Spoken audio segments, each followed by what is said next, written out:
এই সুন্দর খাজাগুলো চাইলে আপনারা বাড়িতেই তৈরি করে নিতে পারবেন। তো সবার প্রথমে আমি একটা মিক্সিং বলে নিয়ে নিয়েছি 3 বাটি মতো ময়দা, তাতে পরিমাণ মতো লবণ, 3 চামচ ঘি দিয়ে আমি শুকনোতে মিশিয়ে নিয়েছি। তারপরে হালকা গরম জল দিয়ে একটা সুন্দর ডো তৈরি করে নিয়েছি। তো ডোটা আমি রেস্টে রেখে দিয়ে গ্যাসে একটা ফ্রাই প্যান বসিয়ে দিয়েছি। তো এখানে আমি দিয়ে দিয়েছি পরিমাণ মতো জল, দিয়েছি শুকনো গরম মশলা, আর দিয়েছি 1 বাটি চিনি। তো এখানে যতক্ষণ না আঠালো হয়ে আসবে ততক্ষণ কিন্তু নামানো যাবে না। তারপরে আমি ফিরে গেছি সেই ডো থেকে এখানে লেচি কেটে নিয়েছি, তারপরে লই করে নিয়েছি, রুটির আকারে বেলে নিয়েছি।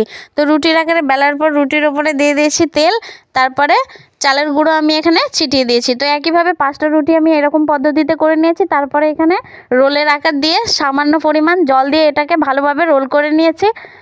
তো তারপরে আমি এখানে কিন্তু রোলের আকারে করে হালকা গড়িয়ে নিয়েছি, যেমন লম্বা হয়ে যায়। তারপরে এখানে কিন্তু সুতো দিয়ে খাজার আকার করে কেটে নিয়েছি। তারপরে 2টো আঙ্গুল দিয়ে ভালোভাবে একটু বড় করে নিয়েছি। তারপরে হালকা বেলুন দিয়ে 2টো চাপ দিয়ে 2 পাশটাকে ভালো করে লম্বা করে নিয়েছি।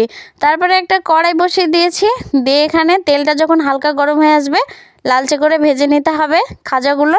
তারপরে সেই সেরা কড়াইটাই ডুবিয়ে নিতে হবে। দিয়ে আমার খাজা রেডি, সুন্দর পুরীর খাজা। সত্যি খেতে এতটা সুন্দর হয়েছিল বলে বোঝাতে পারবো না। আপনারা বাড়িতে একবার ট্রাই করবেন। টাটা।